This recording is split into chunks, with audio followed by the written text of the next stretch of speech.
anything? Or did you just stand there going, what is she talking about? Yeah, I noticed this week, one time I went to have a reaction, but I didn't really want to have it. It's starting to become more natural not to. And I thought, oh my God, this is a choice right now.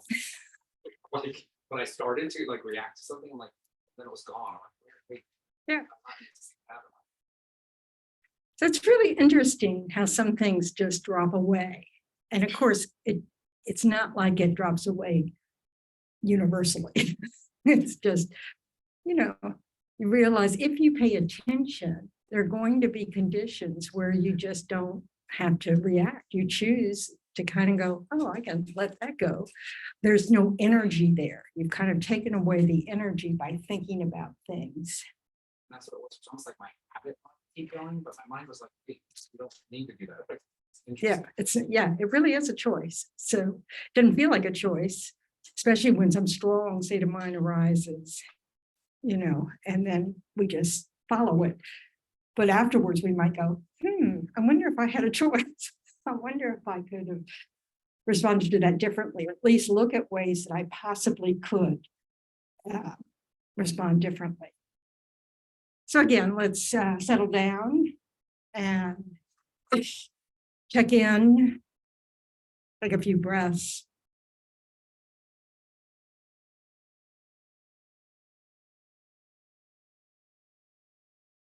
And really try to, zero in on your body and mind right now. Not last week. Not in the future. What's happening right now? And you might be thinking about the past or future. Just observe.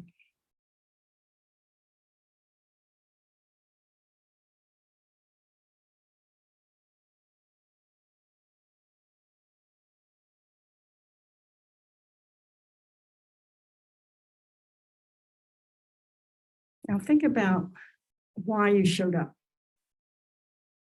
What brings you here?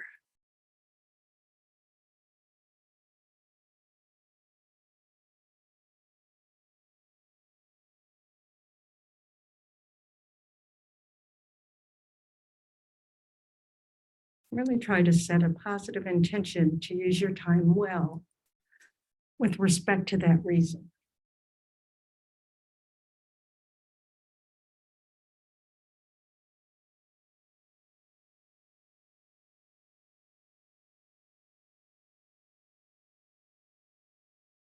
On Saturdays, the International Mahayana Institute, which is the IMI, which is the organization of the Western monks and nuns who are affiliated with the FPMT, our sort of parent organization. And so Rinpoche, Lama Zopa Rinpoche had asked us to do a particular prayer that is prayer to Guru Rinpoche, or Padmasambhava. It's represented by this statue over here. He came to Tibet in the 8th century and apparently brought the teachings in a rather different kind of style, to really appeal to, I think, lay people. Anyway, but the prayer is like this, it's just a list of all the different things that we suffer from, that whether we're in times of famine or times of war and times of the elements not sustaining us, the crops fail, the, climate change, whatever, all these different ways. And how they all arise due to our reckless actions of body, speech, and mind. But what really strikes me every week when I recite it is just this, that this prayer was written hundreds of years ago, and yet it totally sounds like it was just written last week.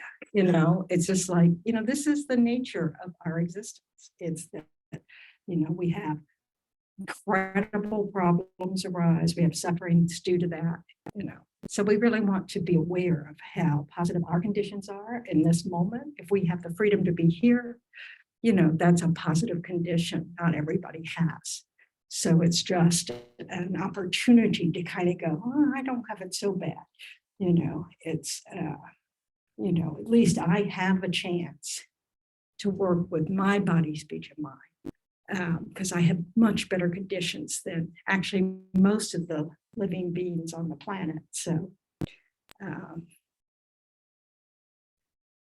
according to the teachings, a good reason to show up to a place like this is to learn how to get out of this kind of existence, that we can reduce our suffering in this life.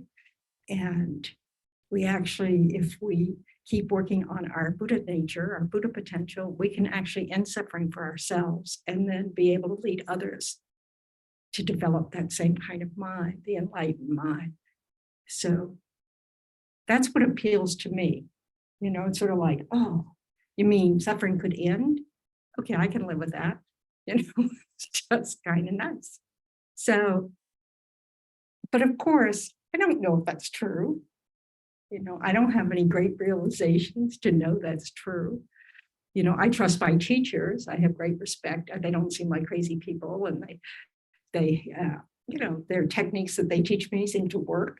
I know I've changed a lot, but it's just, and my suffering certainly reduced. So it's sort of like, okay, if I can reduce my suffering today, and that leads me to do less harm today and tomorrow and the next day, if I keep that up, this life will be better.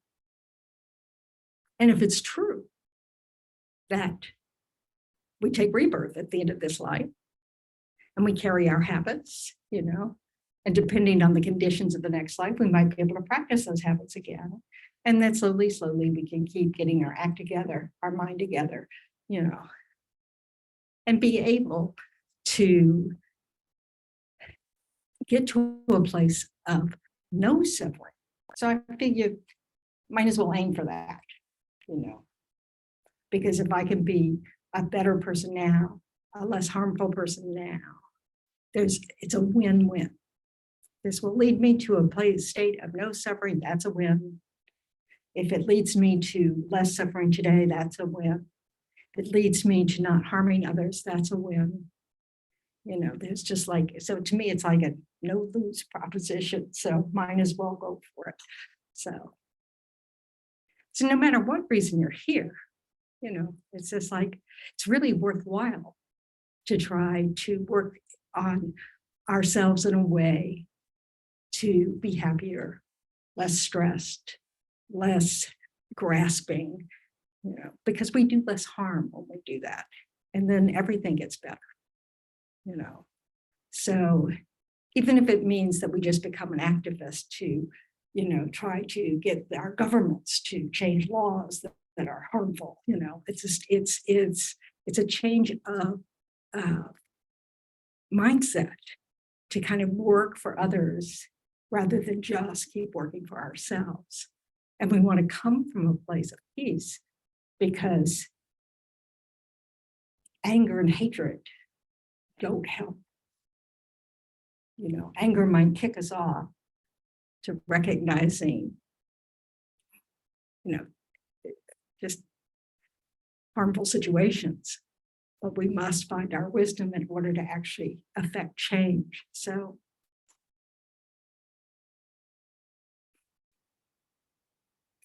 it's important.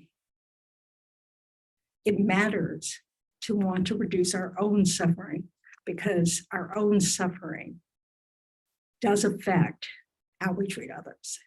So it's not selfish. It's a positive action that benefits all of us, including you. Another win. So let's take a moment to just bring to mind the countless suffering sentient beings there are right in this moment, for all the different reasons, so many reasons.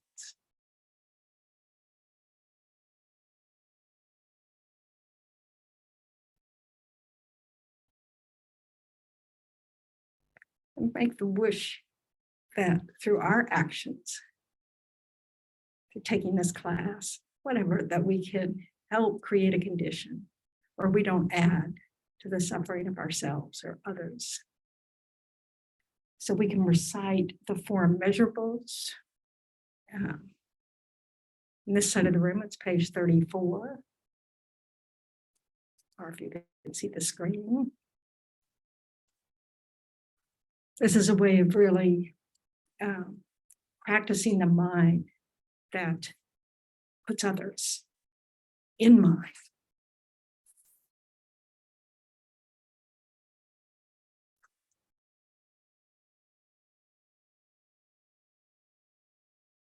May all sentient beings have happiness and the causes of happiness.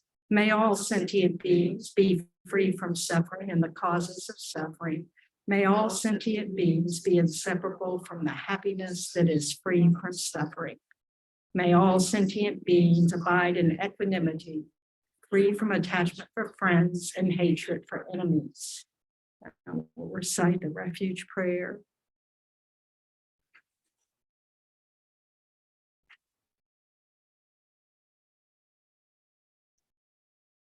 I go for refuge until I'm enlightened to the Buddha, the Dharma, and the Supreme Assembly.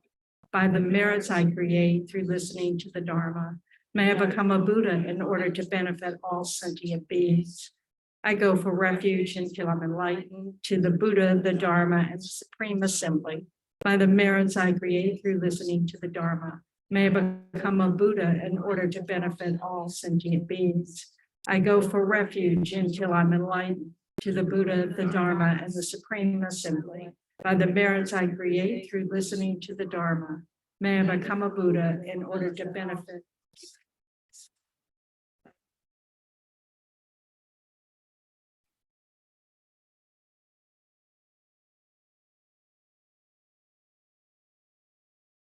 So we've been talking about how to be able to observe our own minds, our own thoughts, and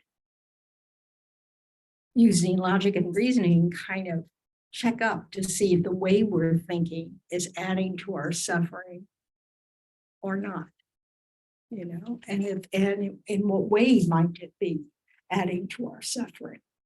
So noticing what habits come up frequently in our minds, really important to see if there's a pattern.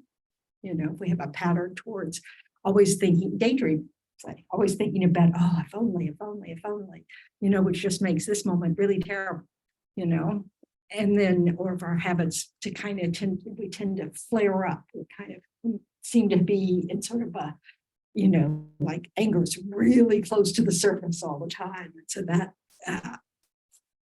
pops up frequently. Or perhaps it's low self-esteem, that we're always just right there, thinking, oh, what have I done wrong today? Why can't I do differently? Whatever your thoughts are, the conversation you have with yourself. Maybe that you're stuck in the past. And, it may be that you just can't seem to settle at all. Your mind's just always going 3 billion places at once. And so it doesn't seem like you have any control over anything because you're just kind of getting it all done. A lot of people use busyness as a way to not have to look at their inner state. A lot of people like myself who aren't busy doesn't mean I'm necessarily looking at my inner state. So, it's not universal. It's not a generality. I mean, it is a generality, but it's not how everybody is just because of what they appear to be. So as Leaf brought up, when you're doing this process, occasionally you'll realize, hey, it really is possible maybe that I don't have to respond. I can choose whether or not I respond. She needs help.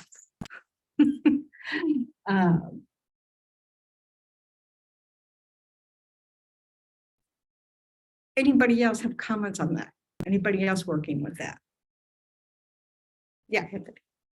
I've noticed, you mentioned it a few weeks ago, that distracted mind is not satisfied, or disturbed mind So I've been trying to intentionally not multitask.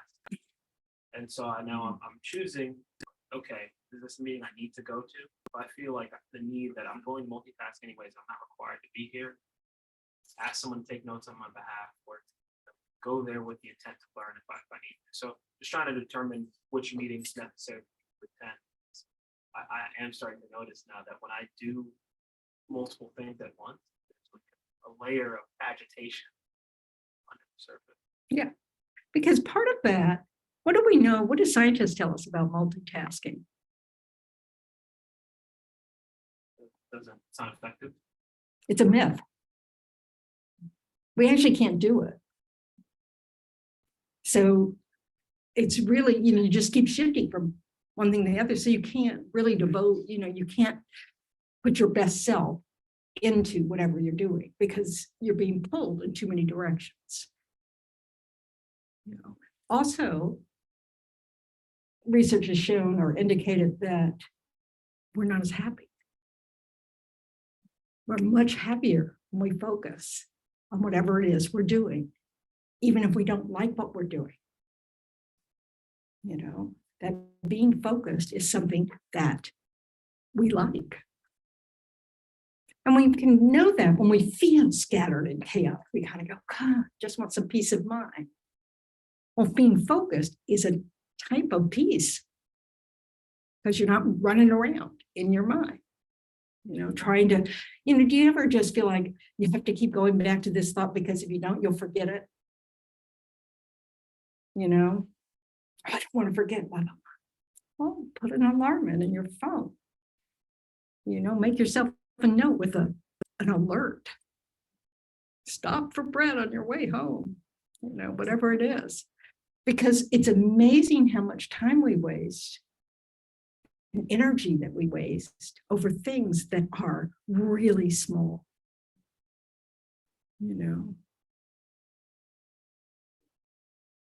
So if we could just set aside those little things, coming up with a system that just helps us keep up with them, so that we could just not worry about it.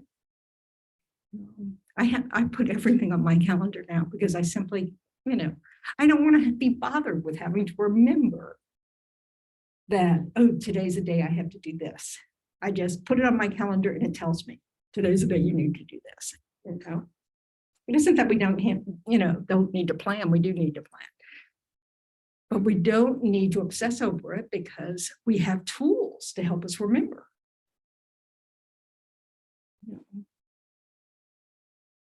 And so, awesome when we have a habit of doing things like that, ruminating or, seem like we go over a lot of things again and again and again.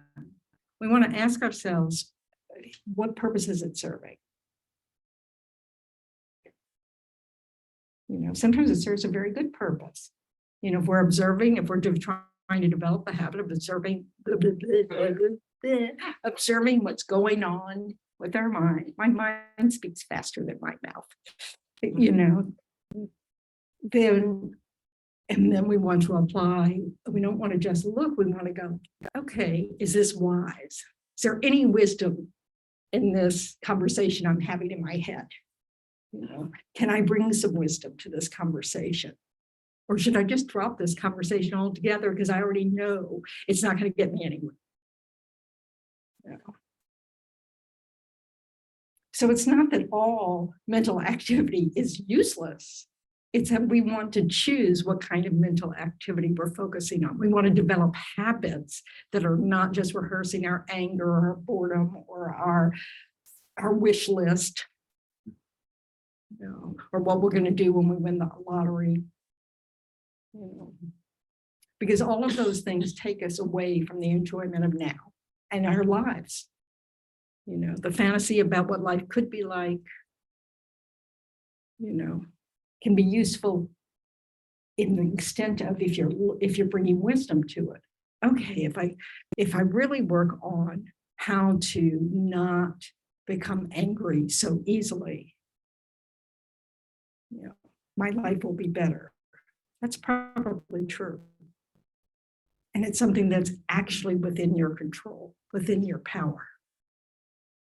But it requires training and effort and trial and error and mistakes and, oh, well, kind of things.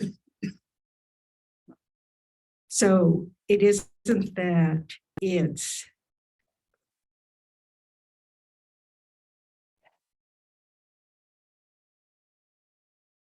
pointless to try to think about how something could be different. It just is, if you're relying on your own inner capacity to make things different, that's something that might be possible.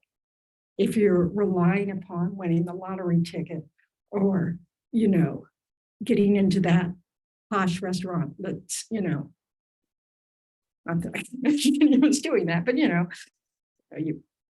anyway. But it's if we are relying on externals to change in order for us to be happier, more peaceful, more, less insane, whatever, however we think about it, but that's not under our control. We can be waiting forever. But if we're just looking at how can I, reflecting our own habits, how can I work on this? And what could be the possible outcome if I do? Are people practicing that?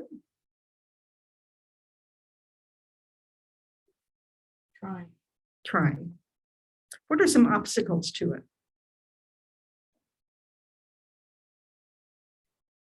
Feeling that I'm sorry? Old habits. Old habits. That's why we call them habits. feeling like you don't have time. It's prioritizing, isn't it? We feel like we don't have time. And what does that say about what we think about working on ourselves? It's a low priority. Yeah. Now we'll do it for money, won't we? Oh, I need that master's degree. I need that graduate degree. I need that skill. I need that skill. I need to go through this class or that class or blah, blah, blah, blah, blah. I need to, we'll do it for job advancement. We'll certainly do it to attract, somebody that we're attracted to. I'm so glad that's past me. I can't tell you, how delightful it is to not care. So it's just wonderful. So we do it for external reasons. Instead of valuing ourselves enough, recognizing that since happiness and unhappiness are an inner process, it's the most valuable thing to take care of. Because you can be so successful in the external world and still be miserable. We all have the examples of, celebrities who are like that. Of CEOs, yes, Fernando. It's almost like a re-education on what brings you satisfaction, right? Yes. If you do all these efforts for external rewards, but if you start seeing that the internal rewards are so much more important, then you start focusing your mind on something different. That makes practice a lot easier too. So you began with that. It's like really learning about what really brings satisfaction. Yes. See, for example, we see all this satisfaction on external things, Right. but we don't give much attention to the interior work, Right. because we don't prioritize that. But once we start seeing the progress and once we start seeing how important that is, then the focus change. And so what helps us notice the difference?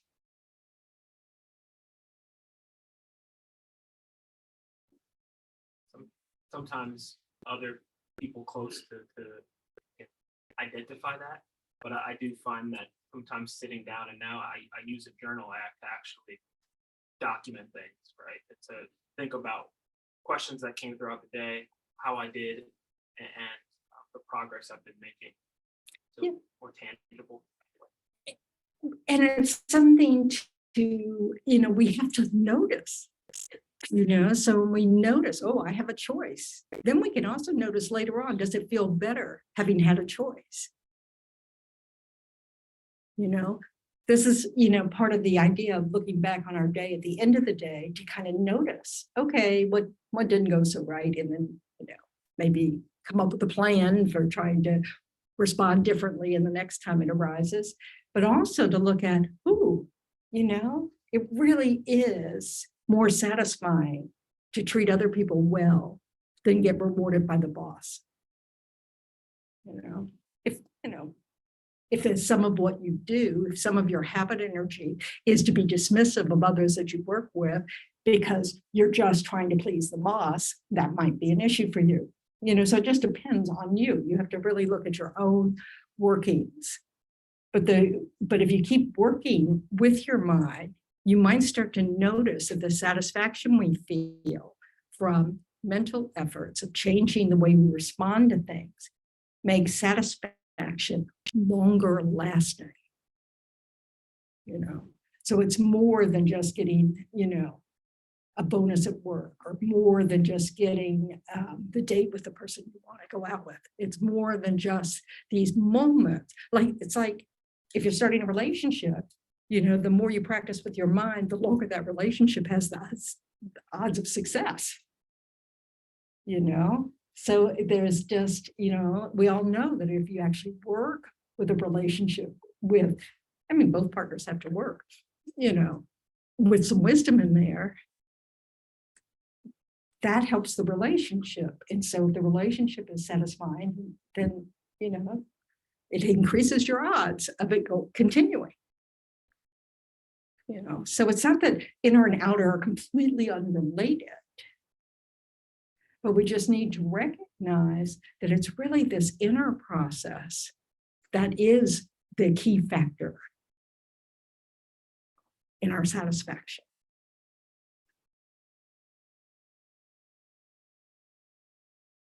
And it's easy to forget, to get caught up in things and just forget, just busy, busy, busy. And if you're raising kids, you're really busy, busy, busy, and being pulled in a million directions. If you, just depends. So we need to prioritize self-care of our mind, observing what's going on in our mind. How many people have the habit of spending an awful lot of time speculating what's in other people's minds? If you would turn that camera or microphone inward, first of all, you'd have information that's not entirely made up, since you really don't know what the other people are thinking. You can guess. But why?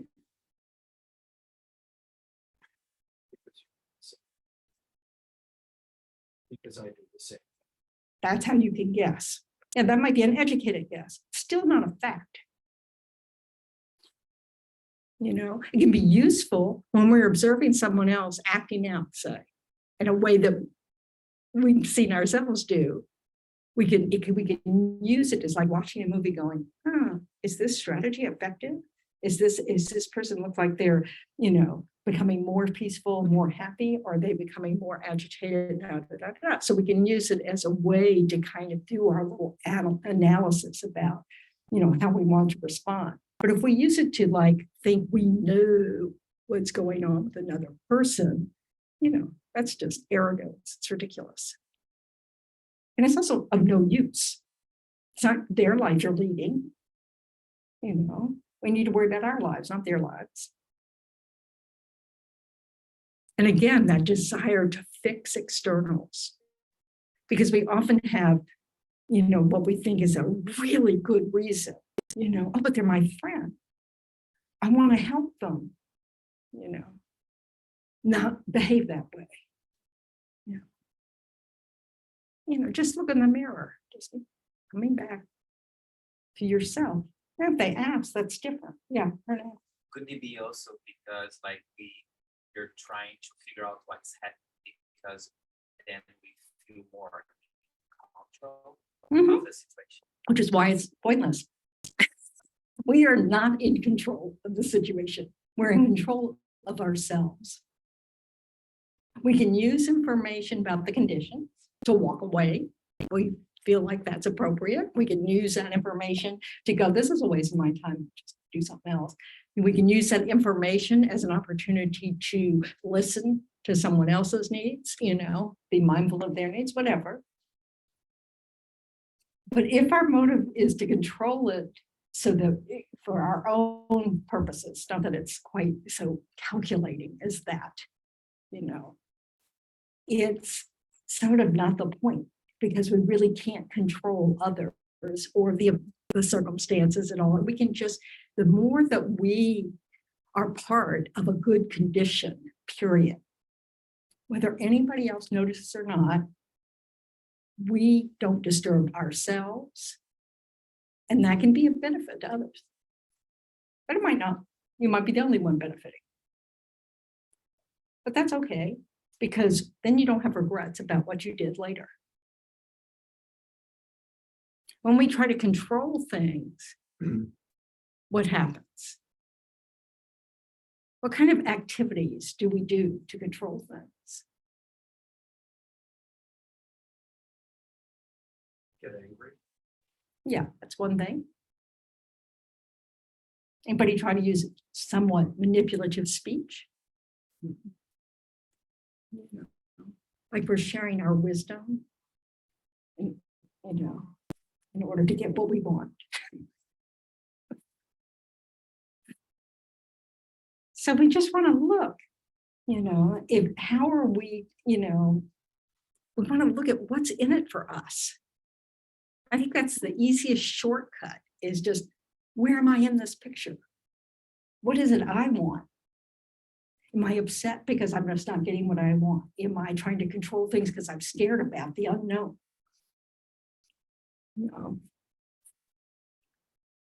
So because that information helps us choose. Because like if we're just trying to manipulate things to get what we want, but yet the person we're trying to manipulate is our partner, and you want that relationship, what you're doing is harming it. So you really want to look at, okay, yeah, maybe you can manipulate your partner into doing what you want, but is that a satisfying relationship? You might go to all the movies you want to see for the rest of your life, even, but is that a satisfying relationship?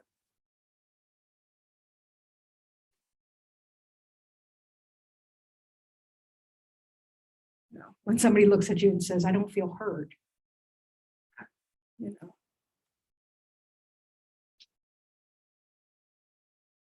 When we're doing things like that, who's being heard?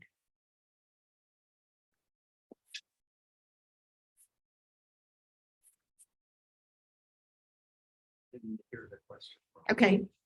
When you're doing things like that, like manipulating to try to get externals, to control externals, who is being heard?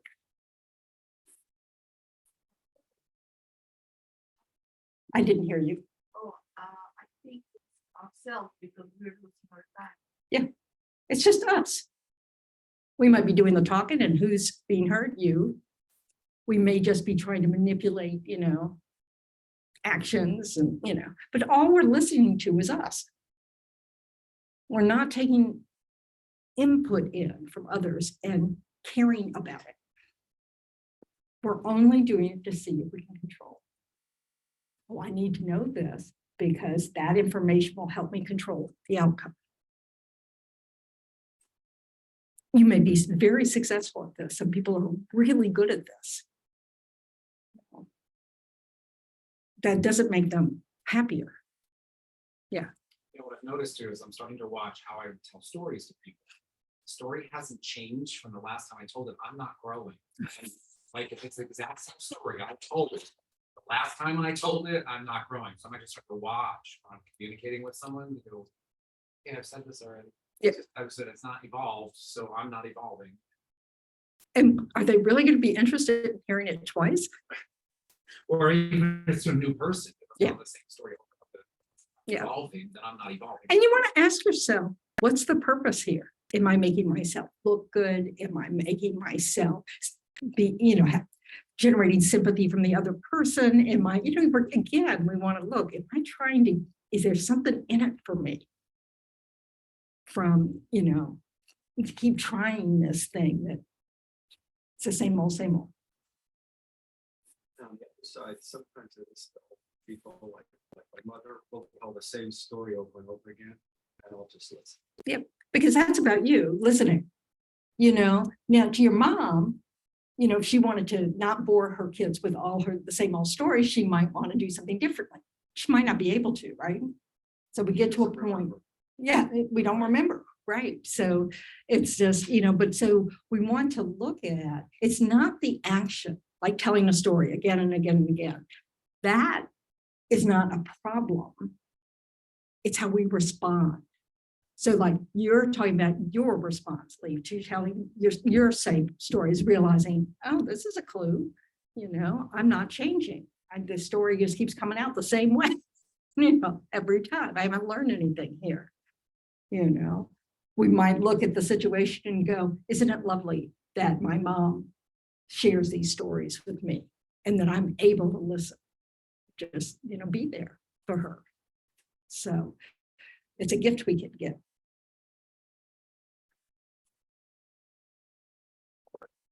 Now, we don't lose when we give to others. Sometimes we think of it that way. We think it's, and also we think it's kind of like somebody's keeping score. And okay, I've done all the giving this month. It's your turn. And it's true in a relationship. You want some, what's that word people say that I can't pronounce? Reciprocity. That's it. Thank you. You're listening. I'll make more mistakes. So, this is it, isn't it? It's not that there's something wrong with wanting give and take. It's that when we do things in order to manipulate it, I'll do this for you if you do this for me. Now, if it's out loud and y'all are agreeing to it, there's probably no problem with that. I'll see this movie this week if you'll go with me to see that movie next week.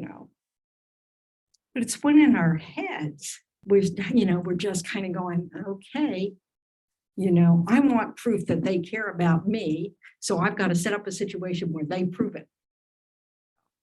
Again, we might not sound calculating in our heads,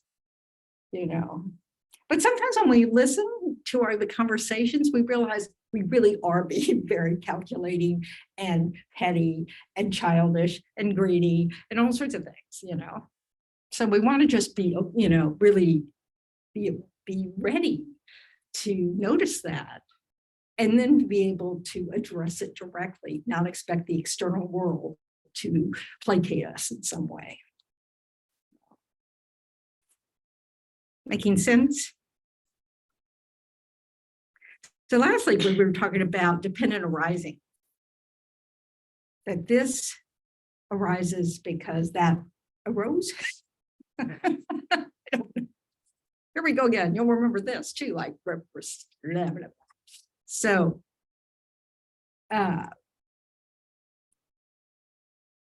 Things arise according to the teachings, and we don't have to look at the Buddhist teachings for this. We can just look at, what we took in science class when we were in school, that conditions have to come together for an event to happen, right? So we see it simple things like if you want, what is it that we might want? A lemon tree. We might want a lemon tree to grow. Well, will wishing get us there? No. Will a lemon tree seed get us there? It's a requirement. It's one thing. Okay, that's the start. What else do we need? Water, sunlight, maybe dirt, nutrients. All the people that taught us how to grow things. Yeah, we need to know how. You know, like if you throw the seed out the window, you know, in Florida, it might grow. But there are lots of parts of the world that's not going to happen. So, but so it's not, so let's say you know exactly how to do it. You're a lemon tree farmer. Exactly how to do it. Is every time you do it going to produce a lemon tree? No, there's some conditions missing. And you don't know what it is. You know. But that's how it works. You have to have all the causes and conditions to be present for the event to happen. You know, sometimes we can figure out what's missing, but sometimes not. And the Buddha just saw this from the, you know, the lens of being able to see throughout time, being able to step back and go, okay, it's not just all these physical things, the seed, the soil, the water, the sunlight. What else do we need? We need that consciousness that chooses to plant the seed.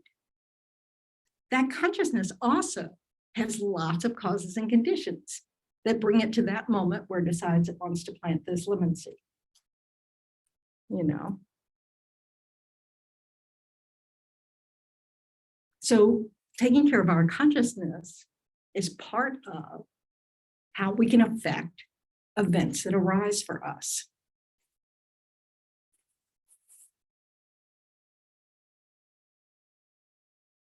Now, according to the teachings, everything that we do that is virtuous, positive, brings positive results eventually, given the right conditions for that mental seed to ripen.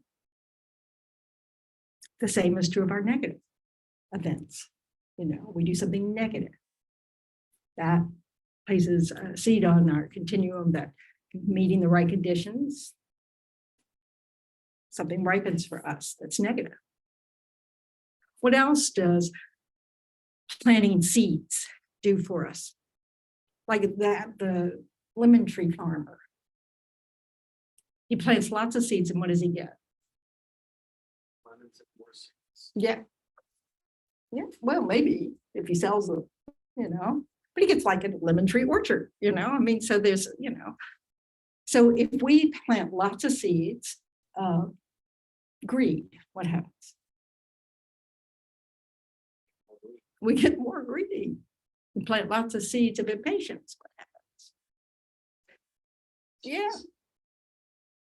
If we plant lots of seeds of just me first. Yeah, me, me.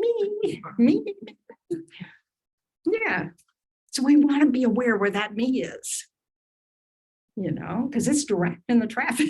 It's like, you know, oh, so we really want to look at what's in it for me, because that will be a clue to, you know, to how to bring your wisdom in, so you can assess, okay, this is what's in it for me. Is that a good reason? Is it going to bring me what I expected to bring me? So like if you buy a lottery ticket every single day, what's in it for you? Oh, you lose $1 every single day. Well, that's one thing. Hope of what? Yeah, you can't win if you don't play. Okay. What else do you want to look for? If you're a person buying the lottery ticket every day. Yeah. What is likely that you might be thinking?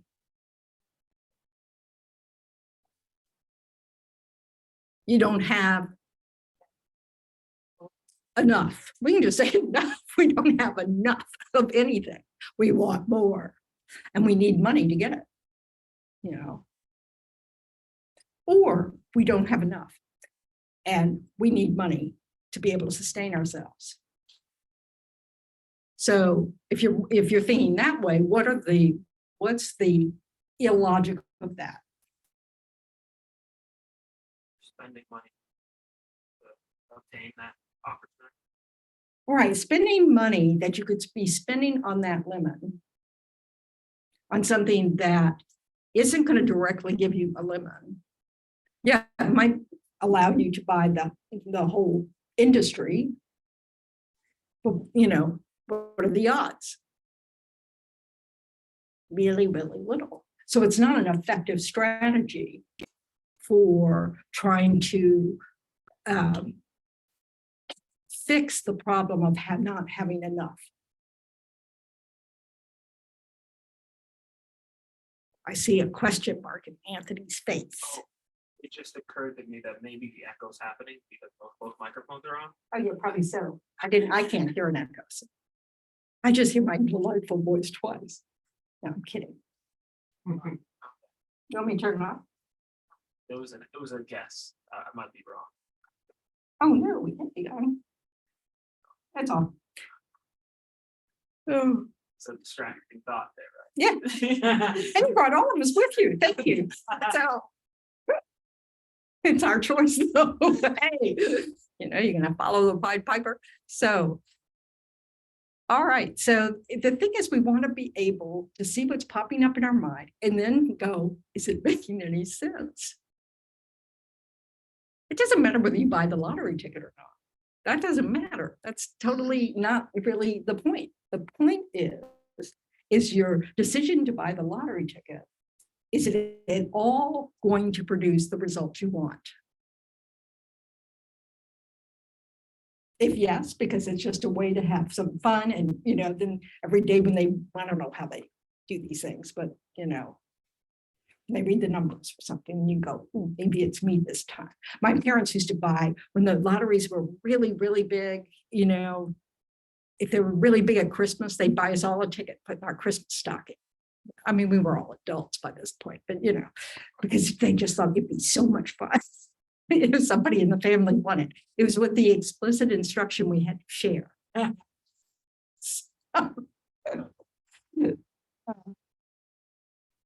So is there any harm in that? No, my parents had the money to buy the lottery ticket. It was no big deal.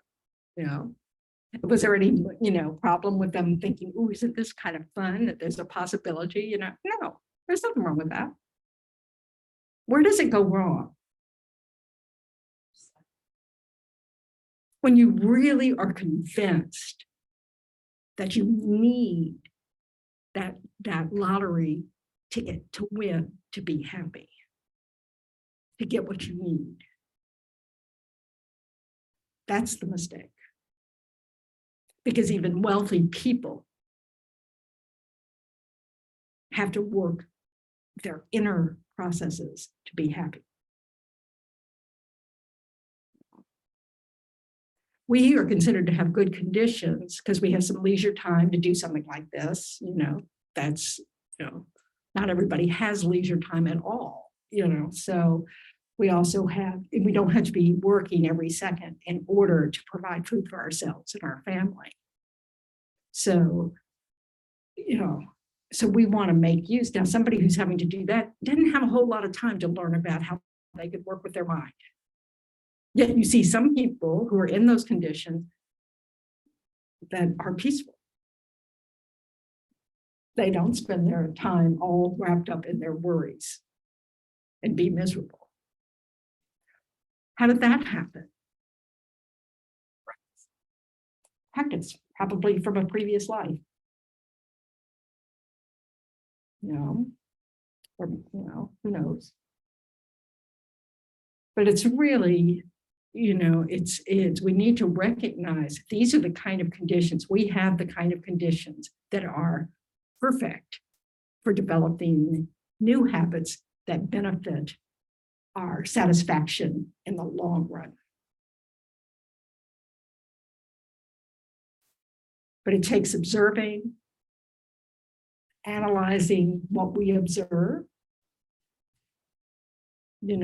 bringing some wisdom into the picture, really being able to be honest about what we're seeing in our habits, being able to spot this need to support this I.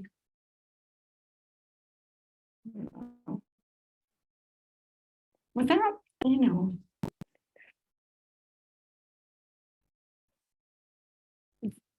so often we go from, oh, there I am in the picture, who, to what a terrible person I am. That's not wisdom. It's not even true, but it's that's no help at all. Because what does it do? First of all, what is it? It's a negative state of mind, right?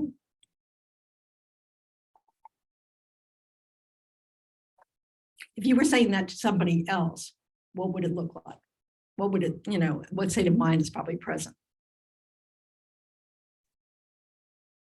Gosh, I must make things really complicated. You said to someone, Hernan, you're a terrible person. Am I happy?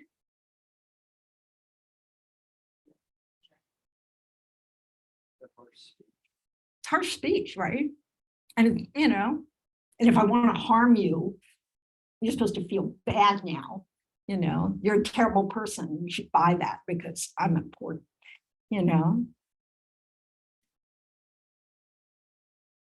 Is it an exaggeration of Hernan's terrible qualities?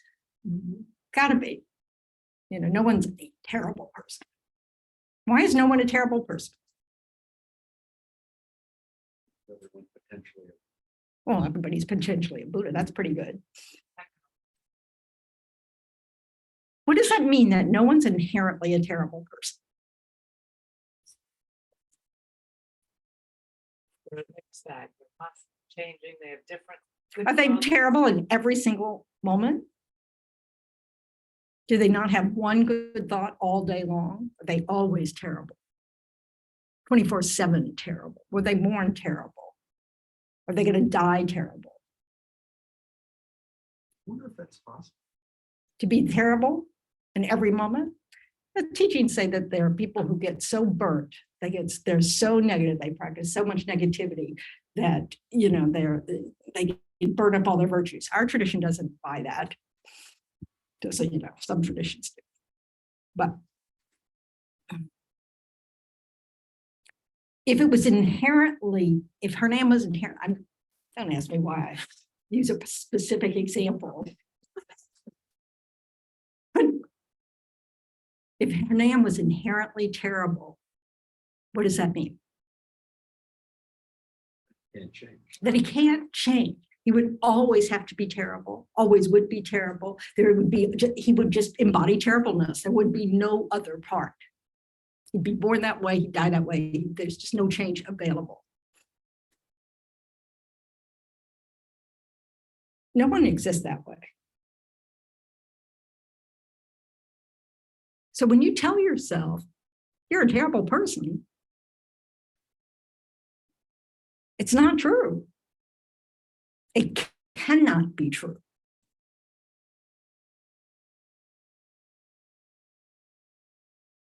This is what it gets to that interdependency. The name I, the name self, the name you are just words that we've decided in the English language describe a body and mind. I use the word I to refer to this body of mind. It's clearly not a unique name, is it? Anybody else here an I? All of us? Yeah. Stay with the picture. Okay. It's just a word to communicate, who you're talking about, It doesn't mean anything more than that. There's no fixed I. There's nothing in your body or your mind that you can point to that says, oh, that's my I. It's not something separate from that. It's just a name given this continuum of body and mind. And it's not Never has been, never will be a fixed thing. The I isn't even a thing all by itself. It's merely a label. You tear off the label, there's still a body and mind. Why does this matter? Anybody have a clue? Who cares?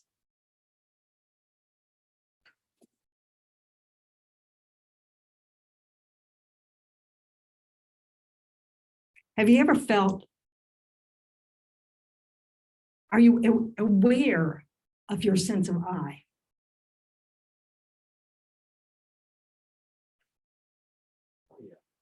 Extreme situations, or only when I make the point to sit and think about it. How about when you tell yourself you're terrible? I am a terrible person. They're serious.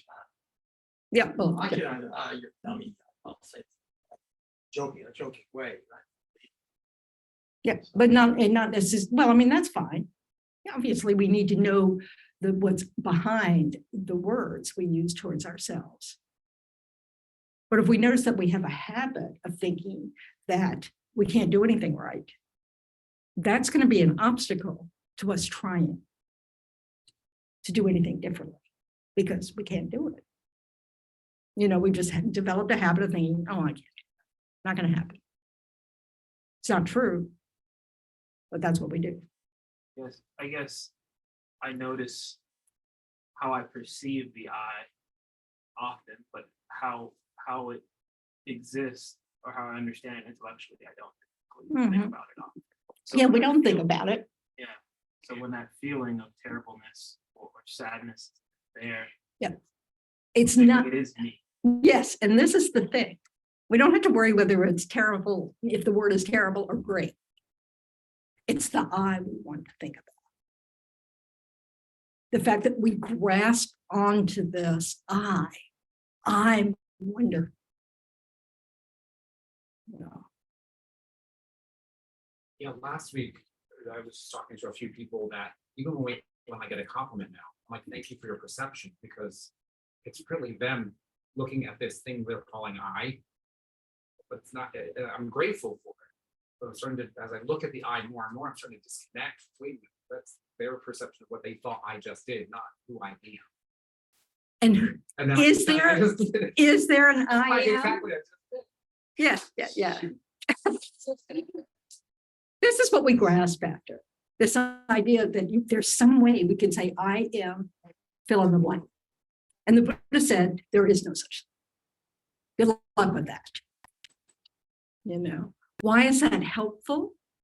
Because it means we're not stuck. You know, every moment there's endless possibility, not in terms of our choices, because, you know, conditions determine some of our choices. But like in every moment, we can choose to be kind, we can choose to be compassionate, we can choose to, you know, bring wisdom into the picture, we can choose these things. That's something possible. This idea that I am wisdom is ludicrous. Yeah. What we are is a series of mental and physical events. I is just a convenient label. But if you try to find an I in your actions, in your speech, in your thoughts, you won't be able to find it. It is just a name.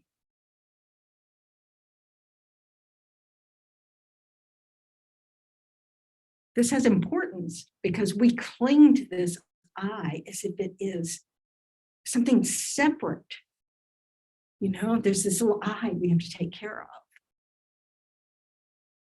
And that makes us do things that actually don't lead to happiness. You know, it can make us very self-centered because we think the I it has to govern everything.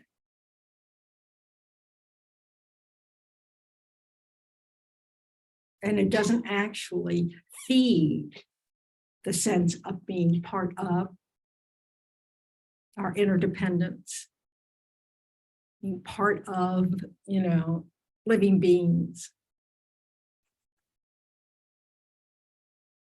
And the more isolated we make ourselves, even in our mind, that lack of connection with others causes suffering.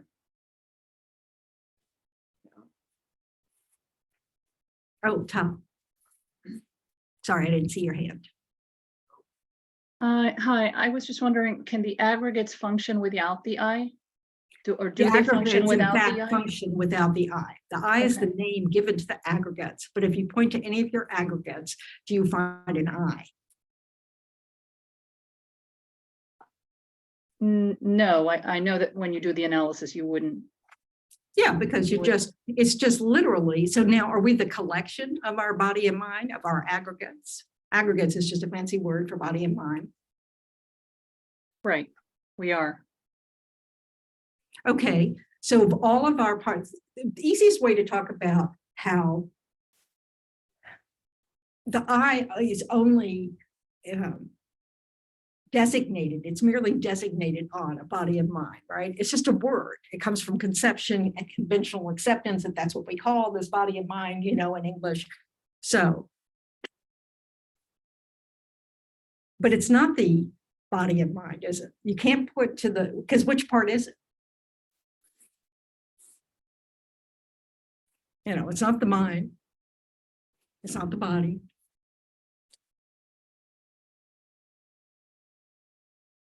It is just literally just this label. Now you take a car, take your car, picture your car. If you have a car, picture your car. If you don't have a car, picture something else. Your phone. Okay, so now imagine you drive your car to the salvage yard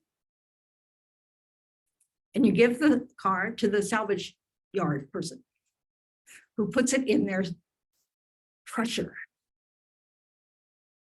Okay, so now you're watching your car be crushed.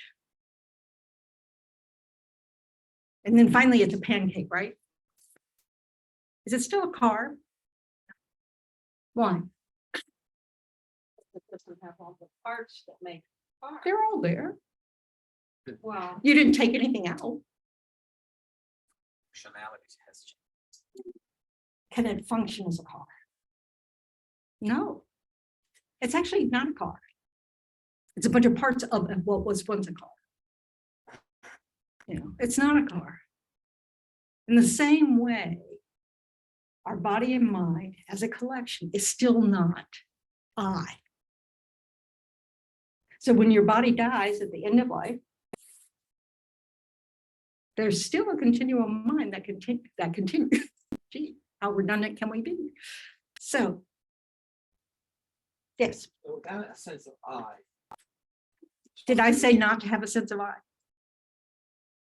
No, I'm saying, well, Okay. I'm getting this, that, you know, if you somehow were able to dissolve the I completely, Mhm.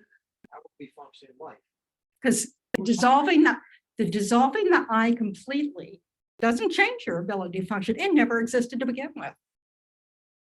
We're functioning now without an inherently existent I. It's a myth that we create. It doesn't exist at all, this false sense of I. And we want to look at why it doesn't exist. And the only way to do that is to look at how we think it exists. And the only way to do that is to notice in those moments where there's a strong sense of I arising. You know, where somebody's either criticizing us or praising us or, you know, whatever. We just all of a sudden, I didn't do that. You know, when we really feel a strong sense of not me, you know, we want to look at that I. Yeah. Can you think of it as also being the ego? You can also look at it as being the ego. A lot of teachers do. It's the trouble is you can't equate it with the ego that Western psychology uses. You know. Okay, so like Lama Yeshe used the word ego. But it's more than just the ego in this. We need a sense of self, don't we? You need a kind of healthy sense of self. Because if you don't have a healthy sense of self, what happens when you start looking at what's going on in your mind? Ooh, it ain't pretty.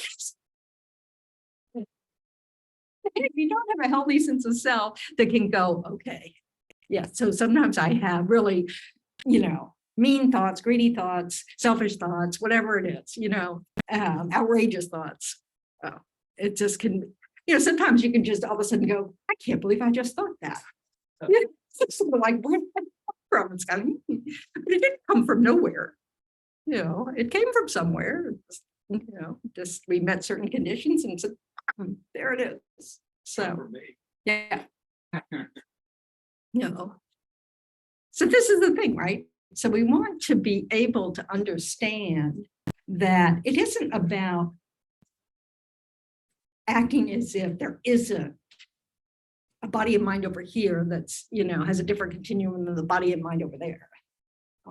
It's about understanding that the way we hold this label I is distorted. And we can see it when we do things like, just make this, thing that says, I am this. Good luck with that. You are not this. But when we talk to ourselves and say, I am wonderful, or I am terrible, or whatever, we want to recognize that we're now taking this very changeable, interdependent, series of mental events and series of physical events and trying to make it permanently this or that. And that's not helpful because it's, first of all, not true. It's a false sense of I. But we protect this sense of I, this false I. We will hurt others in the name of this I. We will be greedy in the name of this I. This is what we need to recognize is, so much of our actions, body, speech, and mind are all about catering to this I that doesn't even exist. So we do want to dissolve this false I. So when someone insults us, we want to be able to kind of in that moment go, these are words. Are they accurately describing something I just did? Oh yeah, maybe. I'll try to do better next time, whatever. But do we, or do we, do we respond with sort of like, I am not that? Which, no, you're not that. But is there any usefulness in that? What happens when that strong sense of I comes up? Can we hear what the other person's telling us? What are we hearing? Our big eye. Our big eye getting slapped in the face, Yeah. So this is what we, and we don't respond with any wisdom when that arises. We just respond with sort of a, no, we build a fortress. And that's not helpful.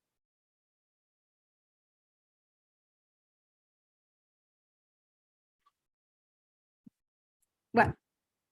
I think of someone who has totally dissolved the eye. I get this image of one of these rishis in India, painted white, sits there and abides in itself. That's what it is. Doesn't do anything. It isn't not that. So, yeah, and it's really interesting, don't we? We think that doing nothing is what?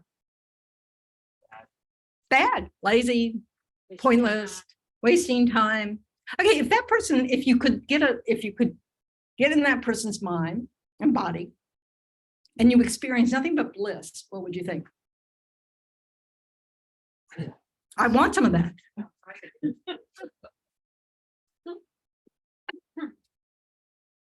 It's an inner process. Doesn't mean we can't function in the world because we have to make a living. We have to do all. They're just all sorts of things. We have to take care of these requisites. Okay, we need our shelter, food, all that kind of stuff, you know. But the teachings say we keep working on our ability to stay in a state of peace that doesn't get pulled one way or the other, whether, you know, because of what external is happening out here. Eventually, you won't need such a gross body at all. You know. So that's a big picture thing. But we want to ask what it tells us about our beliefs, you know, like, oh, if someone's just sitting there happily, do we need to criticize them for that? Or judge them for that? What does it tell us about our beliefs? What are we grasping after?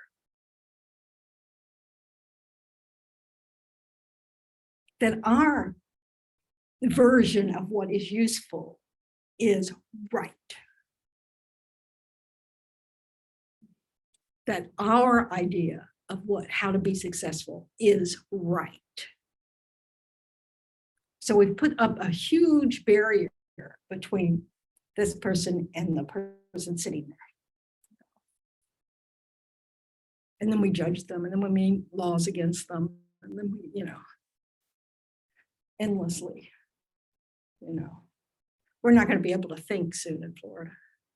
We'll be against the law. So what to do? Yep.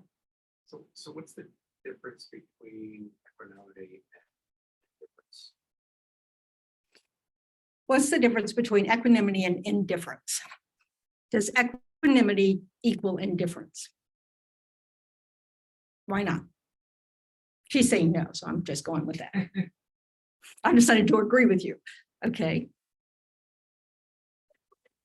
It's caring for everyone equally, whereas it's absent, caring is absent, difference. So And differences, they don't even enter your picture, you know, they're just, you know,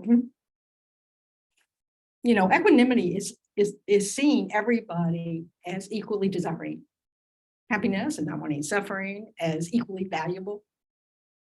That doesn't mean their actions in this life, this moment, this time are valuable. I mean, are all the moments in your life valuable? Probably not, you know. You know, that's just the, you know, way that is. So, but you know, your worth. The Buddha said you don't need to prove your worth. You are worthwhile. Because you're here. You exist. Not here because you're here, you know, not in a place of space, time. It just means because you exist, you have the potential to become enlightened, which means you can benefit all beings and have no suffering at all.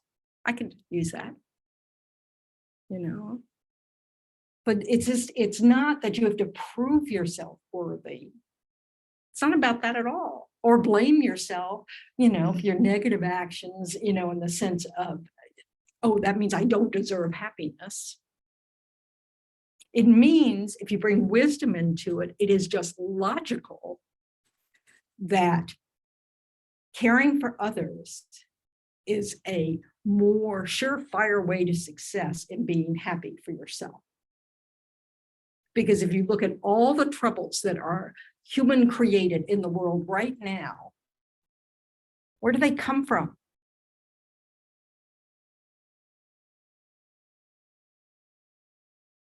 Greed, selfishness. fear, DI. From a dissatisfied I, from a mental, it's just actually that I doesn't exist. It's just the mind that is dissatisfied, that wants to change externals. No. Is a human being who's in this coma, they have an eye? We all have an I if someone labels them an I, you know. Do they have this false sense of I? No one has this false sense of I. What is their mind thinking? I don't know. In this Tibetan tradition, prana, Mhm. solving of the eye. Mm-mm. the extinguishing of. Right. I'm glad you read that, but that's not what I'm teaching. So nirvana is the word for peace. Okay. Now, how you achieve peace, you know, in our tradition, it's that you have to have a direct perception of how things actually exist. So in that moment, not just a moment, it's a series of moments, when you perfect it, you no longer have the foundation of dissatisfaction. There's nothing to hold on to because you no longer see a false I anywhere. You know that things don't exist that way. You know they're just dependent arisings. So all this pain, grief, horror that we experience is just a momentary arising. It's not permanent. And you no longer create the cause to suffer.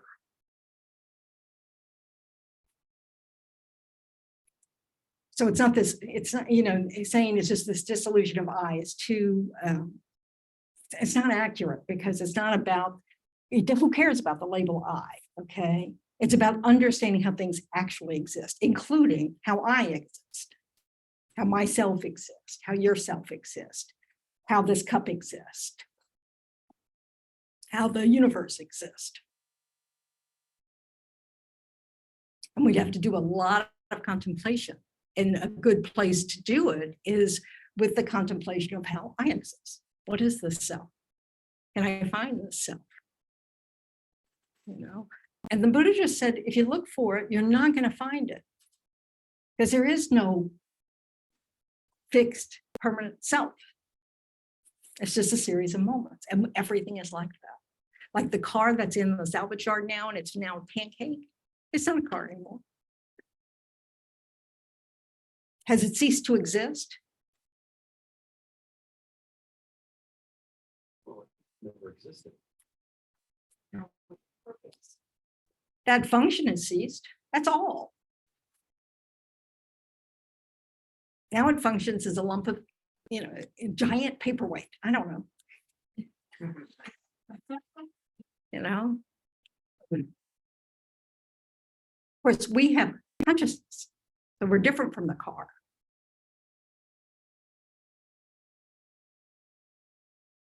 And the Buddha said, because we grasp to this I, we keep getting a new body.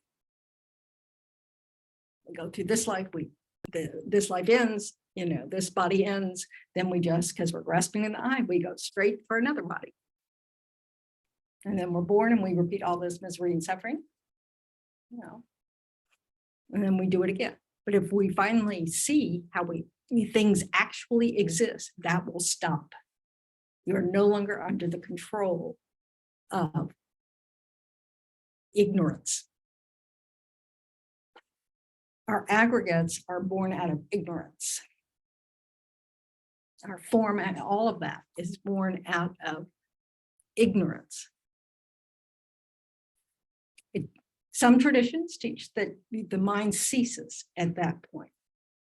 You know, there's no rebirth, the mind just, everything ceases. This tradition does not teach that. Because the mind continues, the mind has always existed. Your continuum mind, your continuum mind, your continuum mind has always existed. Will always exist. It's just a question of in what way are we, you know, what are we doing with that existence? Are we creating suffering? Are we grasping at it, at a sense of I, self, and other? If so, we keep getting stuck in this cycle of death, rebirth, and death, rebirth, death, rebirth. Right, Groundhog Day. What happens when you finally plateau and reach that peace? You have, then you, well, okay, there's nirvana, and then there's enlightenment. So nirvana, this is our tradition. Why do we start these things at like 12:23? I'm sorry. No, it's not your fault. I'm not picking on you. I led us to this point. I'm part of this dependent arising here. So nirvana is a state where We've actually experienced directly how things exist. So we have no ignorance. So we're freed from this trap of psychic existence. So we're kind of just in a state of bliss. Okay. We are not omniscient yet. So there are these things that we just label imprints to omniscience, obstacles to omniscience that we need to remove in order to become fully enlightened. Okay, so you do a lot of meditation. But first, a Buddha has to come kind of tap you on the shoulder, which you don't have. But exhort you is how they put it, to say there's more work to do. You can be in bliss for a few thousand billion eons if you want to, but they're all these suffering sentient beings. You need to help them. And the way to do that is to remove the obstacles to omniscience, because once you have omniscience, you're still in that state of bliss. That hadn't changed because you have no suffering. You can't even create the cause of suffering. There's just nothing possible there in the realm of suffering. There is no suffering for you. But now your mind pervades everything. That's why it's omniscient. It knows what's happening with every sentient being in every moment, all the time, everywhere, wherever it's happening. Because the mind is not physical. It's not got this little barrier. It just is everywhere. I think physicists are starting to wonder if it might be a force in the universe. So, it's so that it just exists everywhere. And it's a state of bliss.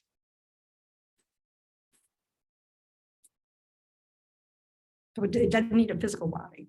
So when we're still ignorant, is the mind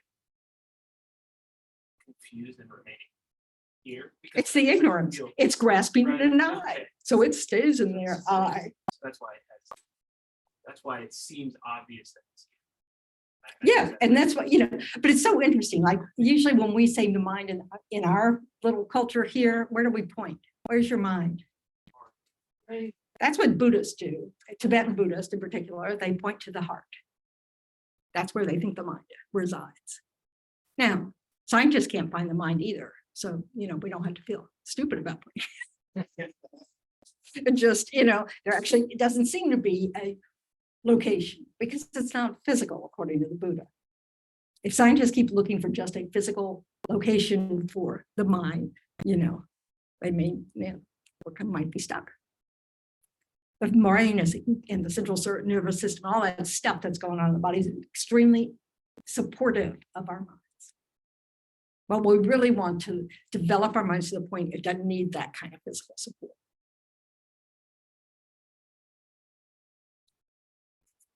months I've checked, see, did they find? Where is this mind? Because whenever you explore these teachings, it's just so vast and profound, and you're trying to understand it, explore it, make sure you understand it in your own terms. And it seems like they can always describe what's happening in the mind, but they can't explain like not what's happening in the mind, but what's happening in the brain. When Yeah, consciousness, they don't have an but they answer don't to have why. that- yeah, they don't have that answer to why, where it's coming. Yeah. Just describe other processes that are happening. Yeah. And of course, if you're trying to use physical instruments to measure something that's not physical, guess what? You can't do it. And they're not all doing that. But a lot of scientists are kind of caught in that spot where they're convinced it has to be something physical. So, one of the difficulties for us is that, this saying, what do you mean there's no I? That, that this I we grasp after that, hey, I've had this name since I was born, it's just kind of, what is that? It feels a little groundless and kind of unnerving, because it's sort of like, well, then what is it? But nothing changes. That's the interesting thing, because the I we're trying to dissolve never existed to begin with. It has nothing to do with our ability to function. It is a false creation of our mind. It's a story we've been telling ourselves for life after life after life after life, and we just cling to it. When if we'd let go, we'd have so much more freedom if we'd let go of that storyline, because it inhibits us. it makes us stuck. It makes us this permanent thing that's not changing, that's going to die, that's, all these things. And it's kind of in the way. So now it's like 12:27. So we must end now. Anyway, yeah, it takes a lot of thinking to really get, and it's an inner thing. We have to discover this through concentration, reasoning, meditation, just on this, awareness, and allow wisdom to bubble up and recognize, oh, this I keep protecting doesn't exist. And it's no longer different than the car in the salvage yard. So we just can do a whole lot more. Because even when this body is in the salvage yard, it won't matter, because our mind will continue. And hopefully it'll continue with some good habits. So we want to dedicate our efforts, the merits from trying to think of, even just consider this. They say that just even considering the possibility that the I does not inherently exist shatters cyclic existence. So it's really a good thing to kind of get from time to time. We want to give it away, all the merits. So it's on page 246 of the prayer book, for those who can't see the screen or don't know it by heart. Unfortunately, I can see the screen.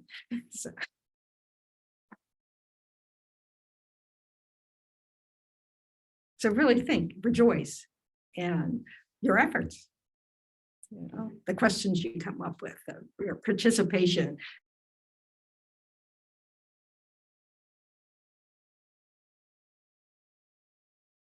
All beings everywhere, plagued by sufferings of body and mind, obtain an ocean of happiness and joy by virtue of my merits. May no living creature suffer, commit evil, or ever fall ill. May no one be afraid or belittled with a mind weighed down by depression. May the blind see forms, deaf hear sounds. May those whose bodies are worn with toil be restored. By clothing unrefined, fine water and delicious drinks.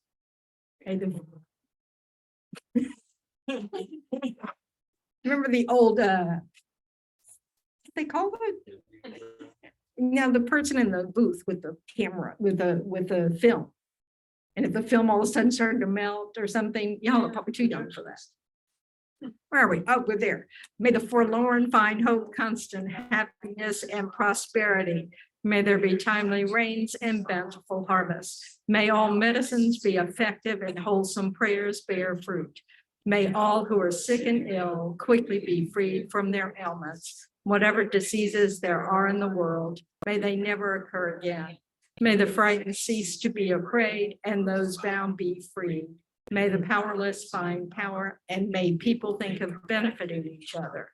For as long as space remains, for as long as sentient beings remain, until then, may I too remain to dispel the miseries of the world. And then on 244, we want to dedicate to the long, happy, healthy lives of our teachers, like His Holiness the Dalai Lama. In the land encircled by snow mountains, you are the source of all happiness and good. All-powerful Chinrezi Tenzin Gyatso, please remain until samsara ends. And for Lama Zopa Rinpoche, you will hold the subduer's moral way, who serve as the bountiful bearer of all, sustaining, preserving, and spreading Manjana's victorious doctrine, who masterfully accomplish magnificent prayers honoring the three jewels. Say, purify myself and others, your disciples. Please, please live on. So thank you for your time and your efforts.